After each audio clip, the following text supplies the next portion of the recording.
Hey,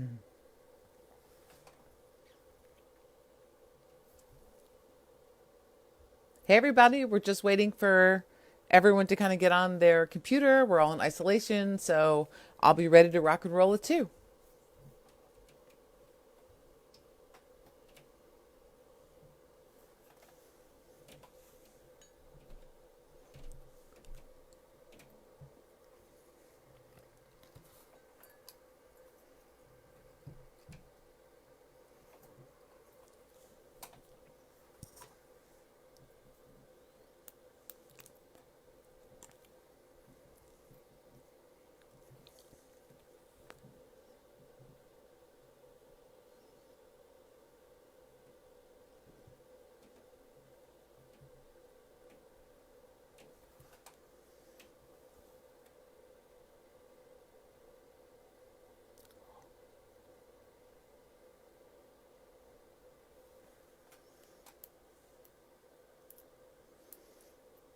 Anybody should be able to comment.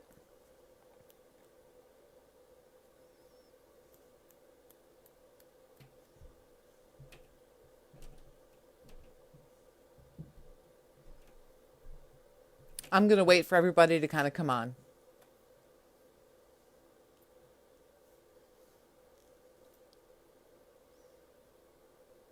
If you're jumping on, let me know.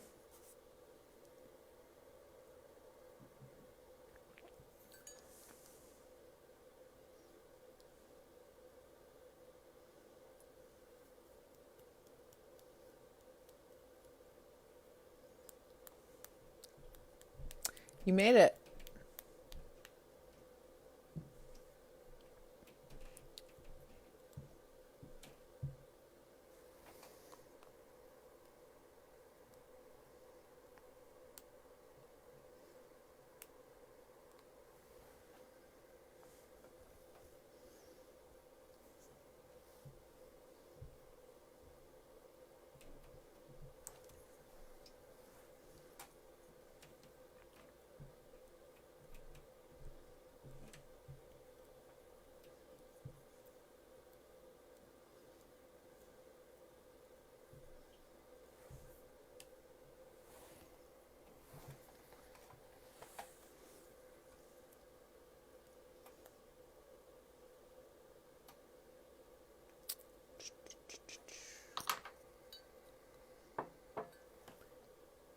Hey, everybody, if you're joining, jump on. Let me know you're here. We'll get started. The numbers are coming up, so I'll wait till we get to probably about 20 pretty quickly, and then we'll get started.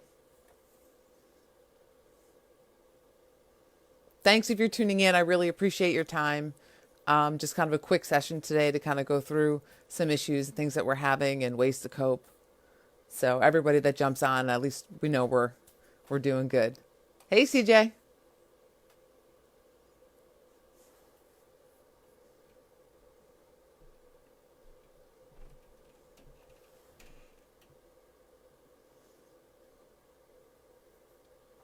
I'm excited too. There's kind of been a demand for this kind of open talk. So we'll hopefully get some people in the page here and try and get it going. If I get 10, we'll start, like for real. Hey, Lee.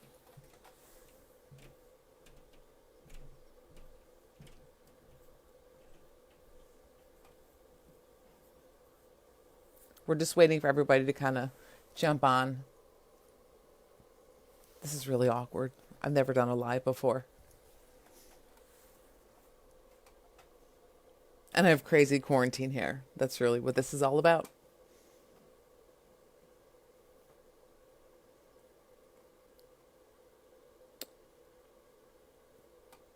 I wish I had something to do. I'm just like waiting for you guys to come in. And a big thanks to the Troubled Podcast for letting me do this today. The need was really identified. Yeah, you guys, thanks for having me on again. We all kind of know that we're all struggling. I'm seeing all the posts on Facebook about how's everybody doing, or I'm not doing okay, or, you know, things way to cope. Some are realistic and some kind of aren't. So, and I think this is a really cool thing to have this network of survivors to be able to have kind of this conversation. So We'll just wait like a couple more seconds. It's funny how it relates to the troubled teen industry and kind of what we went through and what's happening now, and some of the trauma that we're experiencing. So I think that we should talk about it. Hey, Jacqueline. Thanks for tuning in. Appreciate it.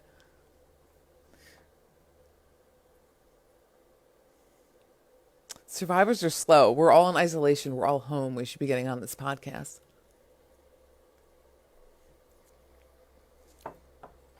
All right. Well, we'll just get started.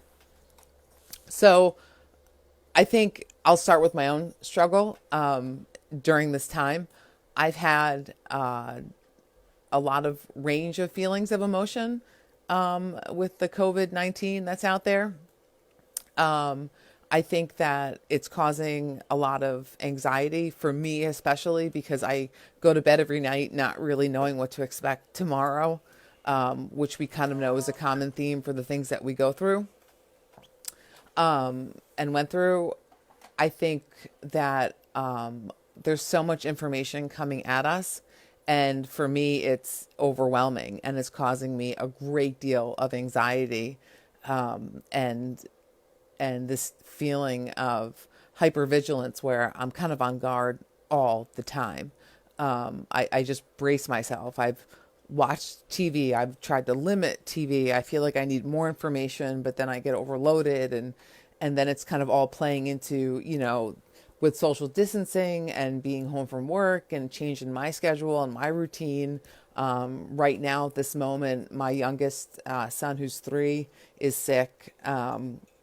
We don't know if it's the coronavirus, but my boyfriend is also sick and he's my rock. So if he goes down, we all go down. And that's how I feel.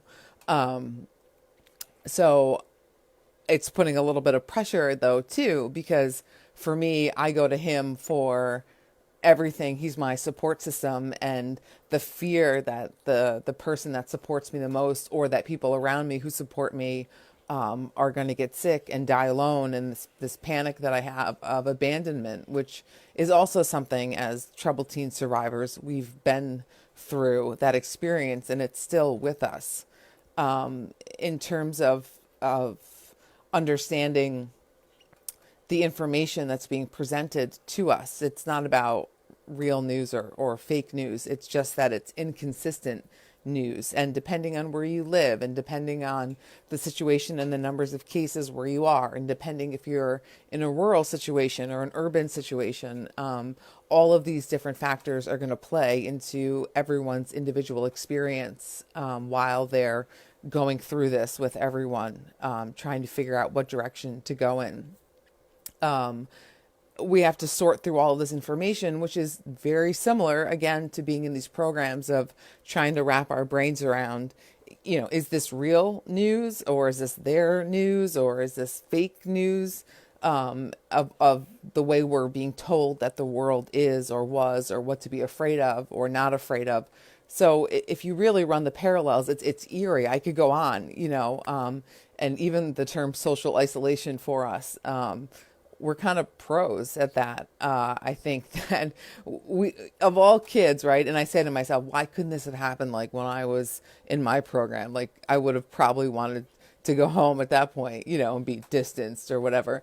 But I think about all of this stuff that's happening around us and all these different issues and things that we've had. We've kind of gone through a lot in terms of being isolated or giving misinformation, or we're being told the world is so scary out there, and we as children had to make decisions, like, is that really true? If I leave this place or leave this program or leave this way of life, I'm going to die. It's like this invisible fence, and if we cross it, then it's like the end. It's that same kind of feeling for me, very much so. I have these panic attacks of, am I going to die? Is this going to be what kills me finally? Is it going to kill or harm someone that I love? What about my job? Am I going to be able to keep it? I'm currently working from home. I'm part of a task force in Westchester County, involved in mental health, and we've been sent home just for precautionary reasons. And I have two sick family members. So again, I don't know if it's this COVID-19, but if it is or it isn't, there's nothing I can do about it. I think that it's really, from what I'm seeing on Facebook and the comments, anxiety is running high. Isolation is running high. Not everyone has a partner or a companion or someone in their home that, or a family member, that they can talk to on a daily basis. There's no interaction other than through using social media, if they have anybody. And, you know, communication is, again, kind of falling apart for us. If you're like me and you have OCD, obsessive compulsive disorder, just based on kind of what's going on out there about germs and how you can catch COVID-19 and all these different things, it's kind of just a bombardment of, do I have what it takes to keep myself safe? Am I going to be able to do that? And we're kind of going through this really drastic change about how our daily lives are being lived. Many of us have struggled with depression and anxiety and OCD and complex PTSD and panic disorders our whole lives, but this really takes it to another level.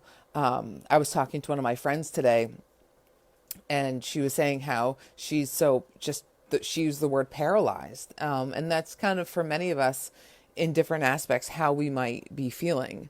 And as troubled teen industry survivors, our mental health has always been a struggle for many of us already. So we're already vulnerable to then add on top of that, a pandemic level of kind of craziness out there, and getting the right information is really difficult at this time. And, you know, some people I've seen on posts referring to that they're having nightmares again, or they're feeling depressed, or they're overly anxious, or they're, you know, having a hard time with their kids and homeschooling and trying to take on new responsibilities and balance life.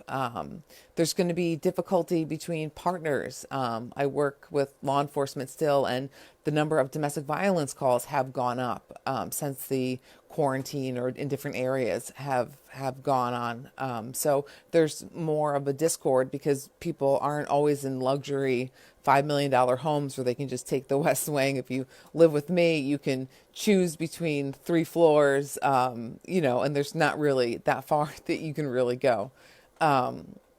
So for me, some of the ways that I've coped, and I don't have all the answers, and again, we're all going through this individually and collectively as a nation right now, but we're a small community of survivors of a different kind, and our mental health struggle has been real, and this is kind of our worst nightmare if you think about it. For us, after everything that we've been through, here we are kind of going through this very traumatic event on all levels, and no one can tell you how to feel or not feel. It's unfair to say to someone that they're overreacting or underreacting, that there's no overeating. Thanks, Heather. Yeah, I'm going to probably end up having to do social distancing with my refrigerator soon because I'm also eating. And so there's that. Wes, you had mentioned that it's difficult to explain all this to your wife, your friends, kind of comparing what we've been through and how much this mimics and how much our symptoms are coming forward. And I'm definitely having a struggle with that. It's difficult for me to kind of verbalize. I don't really have a name for this, I guess, rumbling that I'm feeling all the time. My body is tense. You know, my stomach hurts all the time. Every other second, I think I have coronavirus. Every breath I take, sometimes I'm saying, oh my God, this could be my last. It's extreme. And to my boyfriend, it looks peculiar. Like, why are you into TV? Why are you watching? Like, you don't have to be so anxious. It's going to be okay. And like, those are the last words that I want to hear, is someone telling me, it's going to be okay. Don't worry. Like, it's going to be fine. We're going to be fine. Like, I don't subscribe to that. My brain says it is not okay and it is not going to be fine. So, you know, I'm going through all this pacing and cleaning, and I'm doing a lot a lot of laundry, like a lot. You guys are all worried about toilet paper. I'm all about Tide. Okay. So there's a lot happening here at my house. I have shoes outside. I don't want anybody wearing shoes in the house usually anyway, but now like if they've been contaminated, they've got to stay outside. I'm like getting the garbage out. I'm collecting. I have vacuumed my house probably 10 times in the last 3 days. Like, I just think I have to keep doing these things. And even though I'm working from home, I'm trying to do my work duties from a different kind of station. I'm trying to be accustomed to balancing this buzzing I have in my head all the time about what's going on and the need for information. And so for me, I mean, there are moments like where I think I'm absolutely going to go batshit crazy. Like if I'm not already crazy, I'm definitely like on arrival. I have my 3-year-old here with me. Oops, sorry, I took a phone call. There have been, I have my toddler. I have, I'm here with my boyfriend. I'm trying to keep the house clean. I have like all the stuff going on in my head. I'm not sleeping. I'm out of my mind. And there are moments in the day where I just freeze because there's nothing to fight because I'm indoors and I'm not coming outside. There's no flight because I can't go anywhere. And well, I guess I could, but not a good idea. That's even worse. Or freeze. And that's what I'm hearing a lot of us are kind of stuck in, is this freeze mode of we just don't know what to do. And so I'm sure it is the rest of the country, but this is really tailored towards survivors. And if you're going outside and putting people at risk and doing dumb shit and getting people sick, like, go fuck yourself. Like, I want to take your picture and I'll put it on Facebook. Like, please just stay home. Like, swear to God, just stay home. And my very small rant, if I hear Easter one more time that we're going to be doing okay, that just, we got to pack the churches for Easter Sunday. Like, that is like my nightmare right now. Like, nothing against religion, but I am not going to use the Easter egg hunt to mark when I think it's safe to come out of this house. And that's what a lot of us are feeling. The world is trying to tell us how we should be feeling. But we can't really always subscribe to that. And I can't always control my anxiety. Definitely, if anybody is going through anything I haven't mentioned, please comment, and let other people know what you're going through. I mean, not everyone's going to experience this to a level like me. So, definitely share, kind of what's going on with you. Well, okay, so now we know we're all freaking out. What are we going to do about it? Well, I think this is one of the ways that we're trying, and this is kind of a test trial run with the podcast, to make sure that we find a way to connect together. And I don't have all the answers. Yes, like I've been hyped up that, I'm this big mental health professional. But at the end of the day, I have a lot of letters behind my name, and all that means is that I have some paper and some extra experience, but I still have my downfalls, and I'm still a human being, and I still struggle. So don't think that because I'm coming on here today that I have it all together, because I can tell you I really don't. I'm not, I am a hot mess, and I'm really trying to keep everything in check. And I'm lucky because I have a support system in place. Not everybody has that for themselves. So what am I doing to mitigate some of this anxiety? Because I can't run away. I want to. I do. But I don't want to go out there, but I don't want to stay in here. And it's hard to kind of gauge. Wes, I'm just reading your comment that you think another huge thing for me is kind of coming to terms with everything that's going on in my head. Yeah, we have to accept the fact that we've got issues, and they've been multiplied and multiplied now because we're all experiencing this cumulative trauma, and every day it's kind of layering over and over and over. I've been weepier than usual. I've been overwhelmed more than I ever have been. And I think that we've all kind of experienced this trigger, or we've been triggered by this loss of total control, cut off from family members, feelings of abandonment, isolation, fake news. The big world out there is big and bad, and don't go there, and trying to figure out, are they telling me the truth or not? How safe am I? and it's bringing on a lot of panic. So I'm trying to get back to what do I do? And then again, I have all these letters, but I don't have all the answers. And I'm also looking to some of you for some of your suggestions because I'm kind of running out of them. One thing that I've done for me to try every day is to say whatever's possible time wise, I'm going to take an hour, okay, to try and just take that time to, whatever my body or mind is telling me to do, I do. And I take a nap, okay? I take a freaking nap because I just can't deal. All right. It's sometimes maybe longer than an hour, but I have to like unfreeze my brain.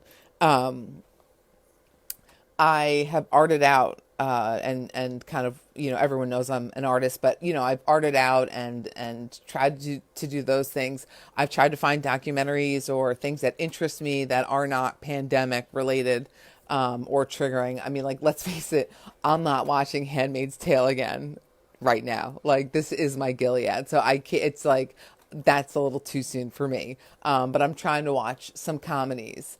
You also have to really like pay attention to or make a list of what things give you joy or what things bring you peace even during the day. It could be so simple as like eating that Snickers that no one knows you're eating, or it could just be, sitting and having a cigarette or however you choose to relax. It could be reaching out to someone, FaceTiming someone, communicating, reading just a little bit of a book, like kind of compile your go-to things that bring you a certain amount of joy in your daily life, or that right now it's something that you wouldn't be able to do per se, and you have the time now to do it. I think that, finding your common interests. And if you're really experiencing a true mental health crisis, I mean, tomorrow morning I have an appointment with my therapist over the phone at 8 o'clock. I have reached out to my therapist to say like, hey, I'm struggling. I'm losing my mind. Like, I don't want to fall apart. Please help me. Do I need to change medication? Do I need to take something more? So even I've reached out to my own therapist to try and get help. And so if you have access to that, I'll put up a couple links when this is over. I'm not going to keep you guys on forever. But I appreciate everybody that's here. Try and remember that list that you have of things that can kind of bring you that. And for me, one thing that brought me a little bit of peace was calling my therapist. There are tons of resources. I'll put up the links for everything. And if you find links or know of links, definitely go ahead and share those resources online so that we can access them. There are mental health warm lines available if you are in crisis, and financially, if you're struggling. There are different funds, and not just from the government, but your local food pantry, or get in touch with your local county office, and they should be able to connect you with resources that are available during this time in all different categories. There's a lot of resources through the school, but I think the biggest thing for us is that we have to really face that not only are we in the middle of I call it a panic-demic, because panic to me is more toxic than this COVID-19. I don't like to panic, and I'm panicking, and I have to like keep bringing myself back in. Thanks, Meredith, for posting the websites. Wes, for people who can't afford therapy or don't have a therapist, again, you can call some of these warm lines and check in and see. There's different links, I think 311, 211, to reach out and ask, because there are mental health resources and teams and call takers that are around the country at different centers locally and nationally that can help facilitate that if you're feeling anxious. Have a group on Facebook, or have a support, like somebody make a Facebook page like Panic at the Disco for all of us. But these podcasts too are kind of a way to try and engage, and keep people focused on going, with the collective, by saying, we are going to get through this somehow, some way. We've already been through some really tough shit. We might, be going through a lot, and it's hard to explain our PTSD, and it's hard to explain what triggers us and why. in the middle of other people also having anxiety, it's hard to kind of really be specific about that. And our partners don't always understand. Our families don't understand what this means for us and why we're reacting the way that we are. And so I think that in real time, I'm not going to tell you it's dolphins and rainbows and just do some yoga and, drink some tea, and do unrealistic things that fit into your lifestyle. You want to find things that work for you. Someone mentioned something about authority figures. Yeah, I don't like being told what to do. I don't like people that I don't trust or adults that are in power telling us, or the government telling us what I can and cannot do and where I can and can't go, and these new rules. I think that, we're being told what we're supposed to believe is this reality, and that's what's creating fear, and that's what's triggering our PTSD and our hypervigilance. And it was very difficult for me, and I'll share with you, in prepping for this event. I went on a hunt. I think I went to a total of 26 stores, just picking up little pieces everywhere I went. I felt compelled that I had to do that routine. I wasn't like hoarding, but I definitely had that tendency. I really wanted to just grab everything, but it's like you're standing there in the supermarket and you're not really sure what to even grab. So you just start grabbing anything that you think you might need, because we feel unprepared and we feel scared and we feel that our lives are being challenged and we're having to live a different way. This isn't about so much history or historical as it is that we all have history and we have trauma and we have been separated from families and we have been isolated and our communication has been censored and monitored, and the information we've given hasn't been that great, and not everything is perfectly clear other than stay inside. There may be some people that are actually desensitized, where for some of us, this is like whatever, or we thrive on the chaos of it. There are those too. And whatever it is for you, no one can judge your reaction. We've been through trauma, so no one has the right to tell you how you can or how you're allowed to experience this trauma in your own way. So I think that that's kind of where we're at, and I'm really glad. And I hope this video has been helpful. Again, I don't have all the answers and I get really hyped up for all these credentials, but that really doesn't mean anything when I'm looking for hand sanitizer or going to 26 stores or having a panic attack or feeling like I have coronavirus because I get out of the shower and I'm hot and I think that I have a fever every 10 seconds and my child is sick and my boyfriend isn't feeling good and my friends are paralyzed and we're having a hard time rallying and helping each other. So I hope this has been helpful. If there's anything else that I missed that you want to ask me, or tips, or there's really no tricks because trauma does not discriminate. But if there's anything else that you need, you can reach out to me personally, reach out to the Troubled podcast page.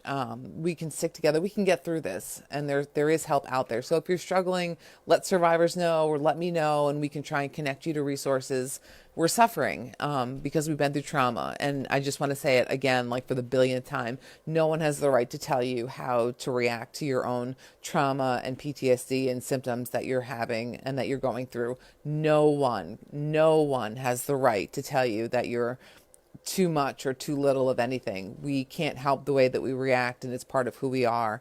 And for many of us, the struggle is real. So if there's anything else I can do for you or any other information you want, guys, feel free to post. We should start some kind of survivor network for resources and getting that together so that we all know how to take care of ourselves and each other. All right. Well, I'm signing off here from New York, in the epicenter of where the craziness is. So stay well, stay safe, stay inside, don't be stupid, and take care of yourself and find something every day that you can do that that can bring you some kind of joy. So thank you, everybody. And I'm going to sign off. All right. Take care.